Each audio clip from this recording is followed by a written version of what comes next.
Inclusive, a trama desse filme me lembrou muito Mistério no Convento 2. Você quer elaborar? Eu não sei se é o 2 ou se é o 1. Qual que é o da porta? É o 1, eu acho. Eu não sei porquê, ele só me lembrou. Ok, não, tá bom. Porque tem um negócio da porta ali. É porque tem uma porta no Dela filme. querer Que entrar ou realmente- não. Tem uma porta no filme, me lembrou.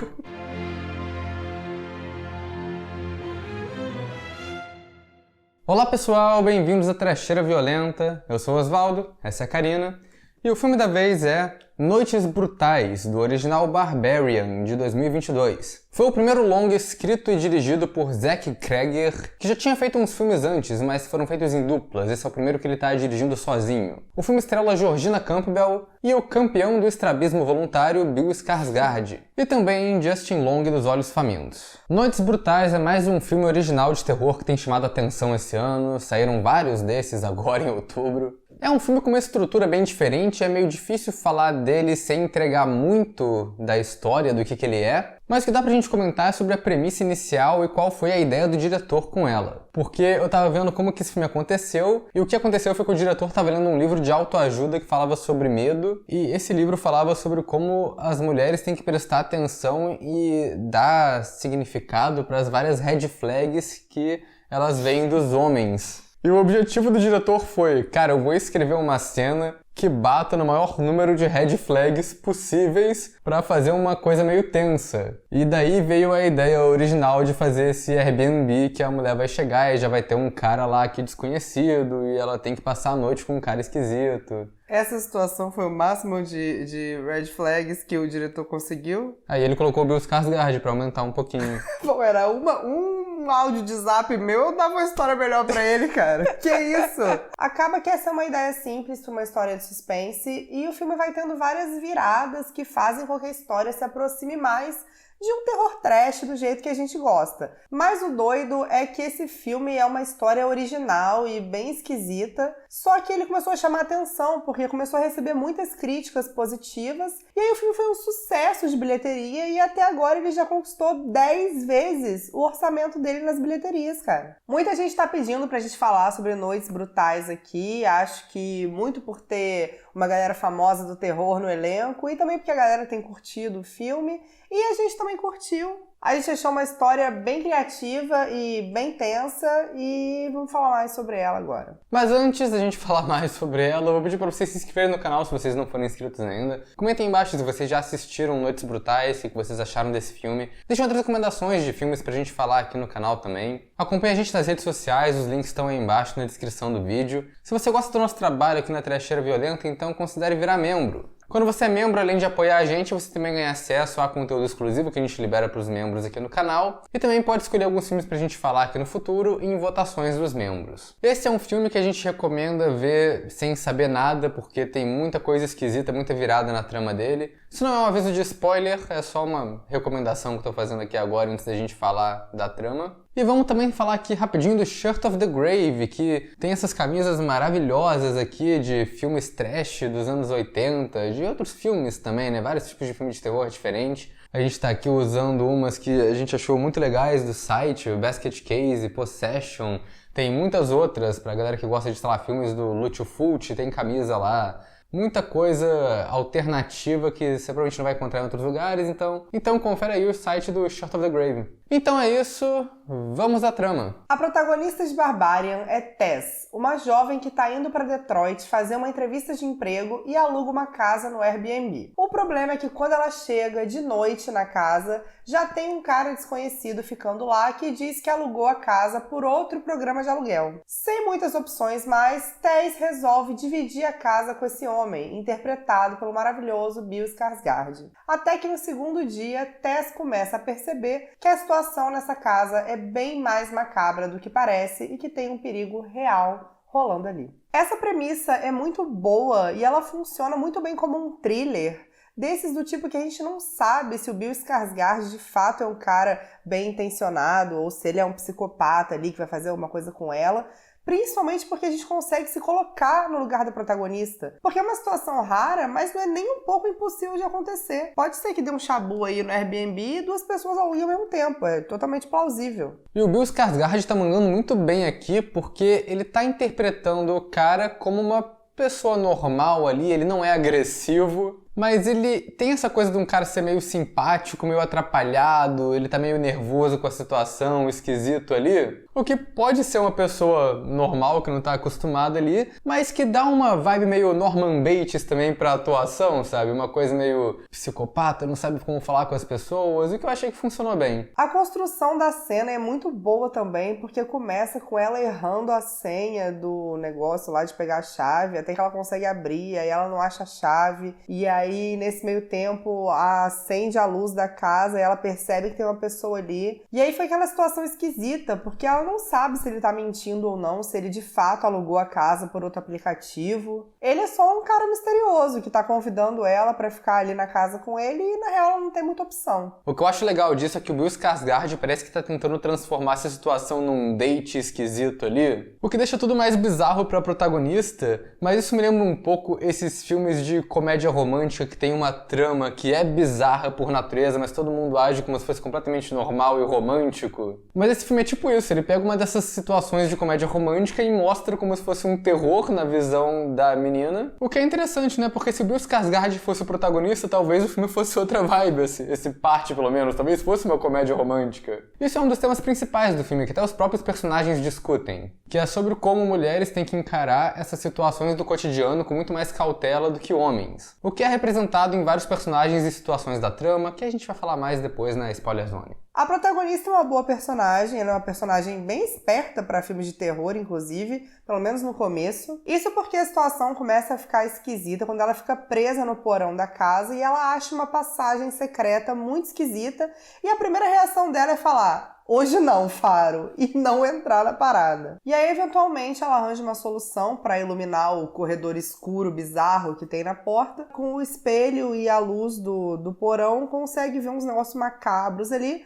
E a primeira reação dela é falar: cara, vou embora dessa casa imediatamente. Uma coisa peculiar da protagonista é que, no começo do filme, na verdade, uma das primeiras coisas que é estabelecida no filme é ela recebendo uma ligação de alguém e rejeitando. Ela faz isso algumas vezes na trama, que parece que é um ex-namorado ou alguma coisa assim, que ela tá querendo evitar. E geralmente quando o filme mostra isso no começo é porque é um personagem que vai aparecer depois. E nesse filme não. Ela só reclama do ex dela pro Bill Skarsgård em uma cena e depois isso acaba não sendo mais relevante pra trama. E o filme tem um mistério muito bem construído, porque a partir do momento que ela acha essas passagens secretas e esses lugares bizarros, você não sabe se o Bill Skarsgård é uma outra vítima ou se ele tá por trás disso tudo. Você não sabe o envolvimento dele na casa. E isso aumenta cada vez mais a tensão, porque você não sabe em quem confiar. Então é uma trama bem doida e que vai ficando cada vez mais doida aí ao longo do filme. A direção do filme é muito boa também. Tem esses momentos que são mais simbólicos, né? Do tipo, a primeira cena do filme se passa na porta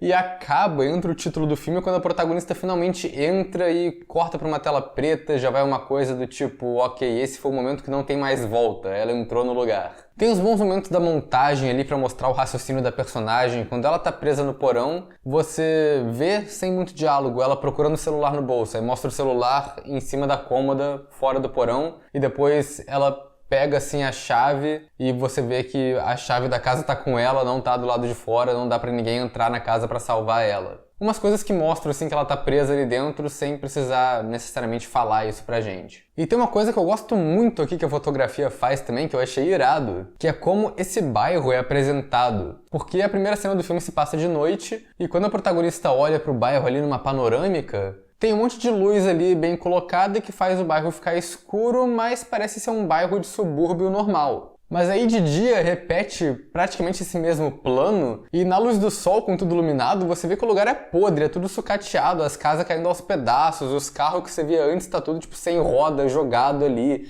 É um lugar bizarro. Essa primeira impressão que a gente tem do bairro eu acho genial, porque é como eles conseguem tirar todas as imperfeições só com uma iluminação bem colocada ali e literalmente fazer uma ilusão pra gente. Isso é muito bom. Uma coisa que me surpreende muito é que a protagonista nunca ouviu falar em Google na vida dela, né? Porque quando ela conta pra mulher que ela tá entrevistando que ela tá ficando nesse lugar, a mulher fica chocada. Ela, meu Deus, tá nesse lugar? Menina, mulher, cuidado. Você não tinha que ela não, hein? Aí eu fico perguntando, ela não jogou no Google o nome do bairro? Que ela alugou uma casa? Não bastava um Street View pra ver ali. Pra ver que o lugar é bizarro? É. Mas tudo bem. Ela tava com pressa.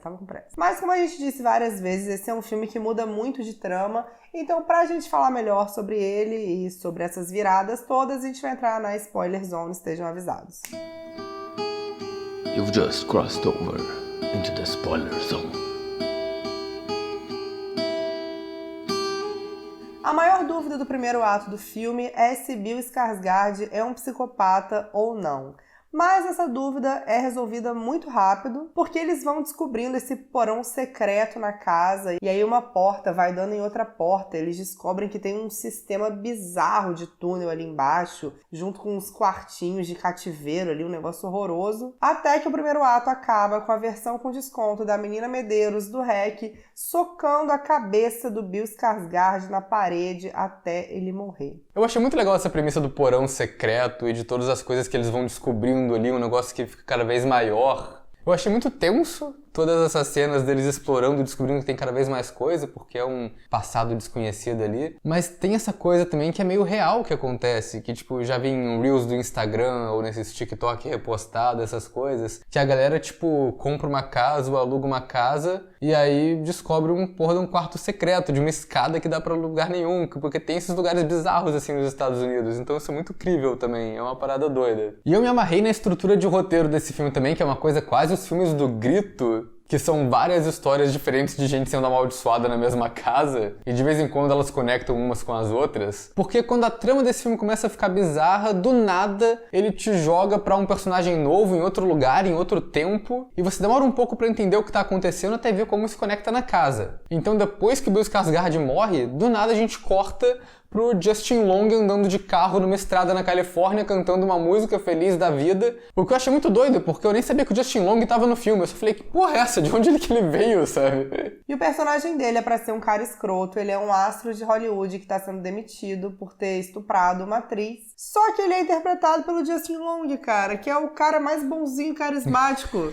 Que só se fode, né? Incrível. O cara só se fode, cara. O cara já foi transformado numa morsa. Isso é tipo o fundo do poço, cara. Não tem como ficar pior do que isso.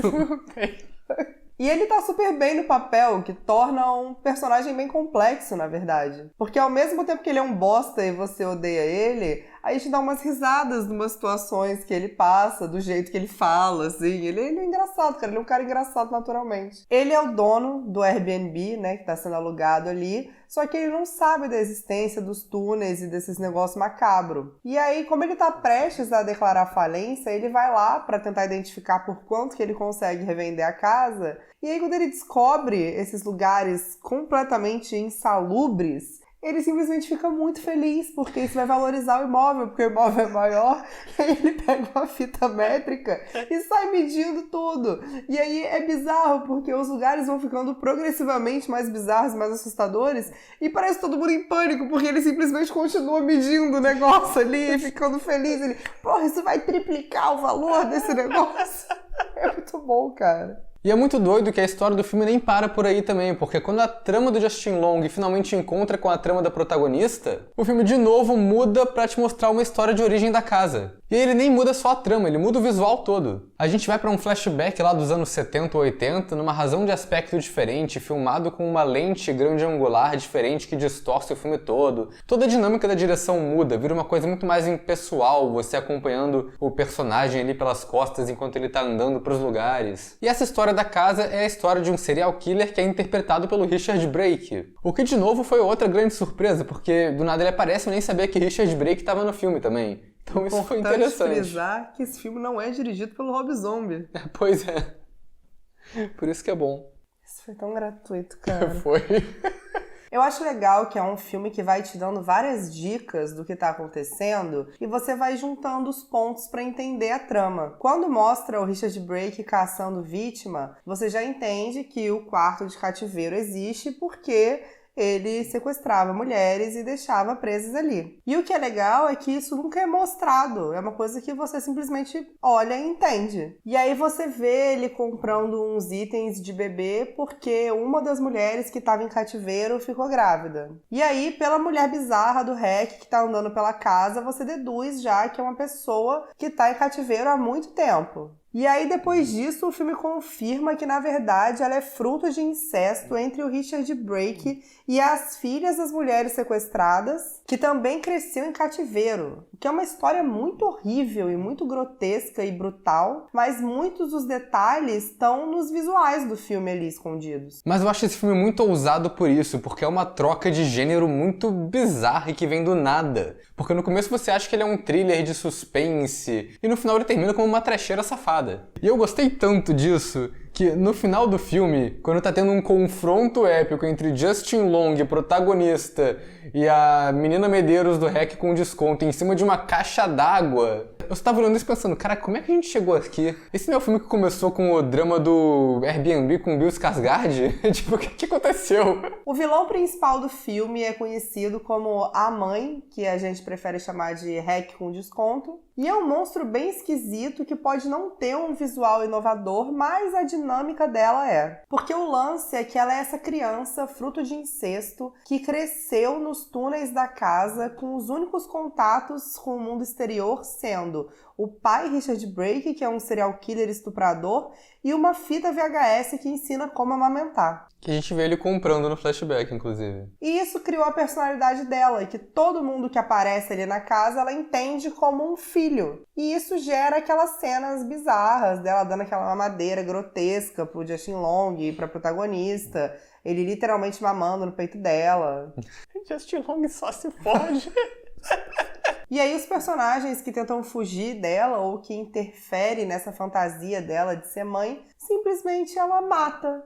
Porque ela também é uma pessoa super forte e resistente. Isso pra mim foi o mais bizarro, né? Como eles fizeram ela ser um bicho meio invencível, igual um vilão de filme slasher. Mas até aí acho que todo vilão de filme slasher tem uma história de origem meio improvável de qualquer jeito, né? Então funciona. O que não funciona é essa cena final, que tem uma física impossível. Que o Justin Long joga a protagonista de cima da caixa d'água, a mãe pula atrás dela pra pegar ela e ela consegue fazer uma coisa meio filme de ação que ela pega a protagonista no meio do ar e amortece a queda com o próprio corpo. Só que isso tudo numa altura, tipo, não muito alta. E eu gosto também que o Richard Brake tá vivo no presente, porque o Justin Long encontra no final essa última porta secreta no porão, que é o quarto dele, onde ele tá há muito tempo, muitos anos. É estabelecido também que a mãe, o REC com desconto, tem medo dessa porta, e você acha que vai ter uma coisa muito bolada ali dentro, mas no final é só o Richard Brake velho moribundo que não consegue nem falar, nem fazer nada. A mãe provavelmente quebraria ele na porrada, mas ela ainda tem o trauma, o medo de abuso que ela sofreu de anos. Então é uma cena que tá ali meio que pra mostrar que a mãe acaba sendo uma vítima nessa história toda também. Eu acho muito legal duas coisas nessa cena que o Justin Long encontra ele, que é a direção, que não é muito expositiva, não é muito explícita. O Richard Brake tem várias fitas do que ele gravava, que ele fazia com essas mulheres. E a gente nunca vê nenhuma dessas fitas, mas a gente vê a reação do Justin Long, que já é um estuprador por si só, ficando horrorizado com aquilo. E tem todo esse preparo de que o Justin Long coloca a mesinha de cabeceira do lado pro velho conseguir pegar, e você vê que ele tá pegando uma arma, você acha que ele vai matar o Justin Long, porque o Justin Long falou que vai chamar a polícia, que vão ver tudo, mas o velho só se mata, sem pestanejar muito, porque né, ele sabe que vai sujar pra ele, ou talvez ele já queria fazer isso. Tava cansado, né? Tava cansado. Ali. Esse final de filme ainda tem uns bons momentos de virada de personagem. Isso porque a protagonista tem várias oportunidades de escapar, mas ela sempre acaba sendo altruísta demais e aí vai tentar ajudar os outros e só se fode, coitada. No final, ela volta pra ajudar o Justin Long, mas aí o cara, que não é nenhum paladino da ética e dos bons costumes, dá logo um tiro nela sem querer e depois joga ela pra mãe monstro lá de oferenda pra ele se safar. O que é engraçado, porque parece que o filme vai construir uma redenção ali pro Justin Long, apesar do que ele ter feito não ser passível de redenção, mas ele vai refletindo sobre quem ele é e se ele é uma pessoa boa ou não, sobre as coisas que ele fez. Então você pensa, que vai ter esse arco aí de personagem, mas não, ele só continua sendo um babaca mesmo até o final e morre sendo um grandíssimo babaca. Que aliás ele morre com a mãe arrancando os olhos dele fora. Olha igual só, Olhos olhos famintos. Tem o personagem do morador de rua também, que é o único que a gente não mencionou. No começo ele também é apresentado como se fosse um tipo de ameaça, que ele tá correndo, gritando pra protagonista e ela foge pra tentar entrar em casa logo. Mas a gente descobre que ele tava tentando avisar ela de que o perigo tava dentro de casa, porque ele conhece a região. Eventualmente ele serve de professor enredo, explica as coisas, leva a galera pra um lugar seguro, ele é o especialista e ele imediatamente morre. Mas o roteiro é meio doido assim, mas eu acho ele bem amarrado, ele funciona em colocar todas essas histórias juntas. Mas tem uma coisa pra mim que é uma grande ponta solta, que é a agência que aluga a casa, porque o Justin Long contrata essa agência, ele aparece lá em um momento, que aparentemente aluga a casa no Airbnb e nos outros aplicativos, e eles falam pro Justin Long que ninguém alugou a casa há muito tempo, sendo que, ao que a gente deixa entender, tanto o Bill Skarsgård quanto a protagonista alugaram ela por meios oficiais. Então eu realmente não entendi qual foi a dessa galera, qual foi a da agência aí de alugar a casa, porque não combinou muito bem essa parada. Eu sei o que aconteceu, Osvaldo. O quê? A casa mandou o link. Ah, não!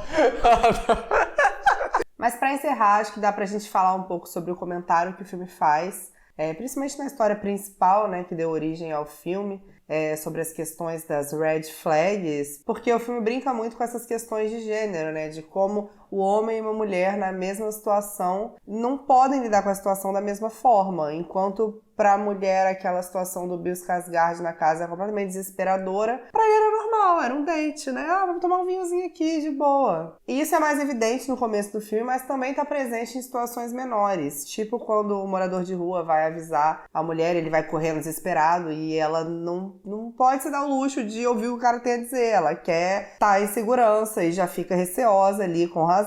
E a própria história do Richard Brake fala sobre isso também, porque ele, pra sequestrar as mulheres, ele se fingia como um cara que trabalhava na empresa de água. Então tudo isso é como se fosse uma denúncia, né, de perigos cotidianos e rotineiros que mulheres são obrigadas a encarar e ver situações que para homens seriam completamente normais e para mulheres tem sempre um sinal de alerta ali, um sinal de perigo que a gente tem que ficar atenta. E isso é interessante porque mostra que a protagonista de fato tem muita cautela ali sobre entrar na casa e vasculhar a casa, entrar em quarto lá no porão do cativeiro.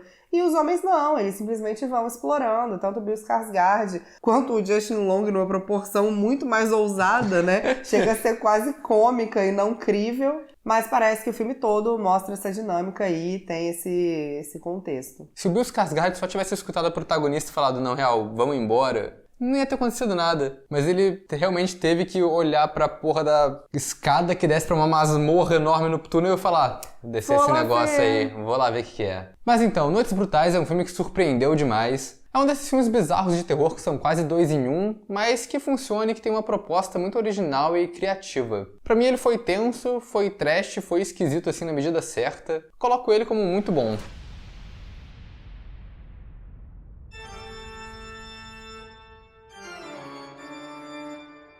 Sabe o foda?